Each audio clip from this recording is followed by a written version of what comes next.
Hello everyone, today we're going to introduce the delay function. Now let's go to main menu, settings, delay, exit delay. Now let's set 10, 10 seconds and confirm.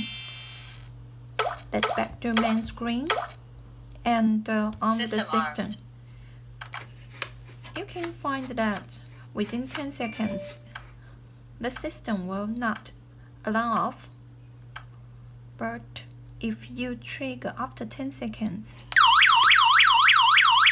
it's alarming. System disarmed.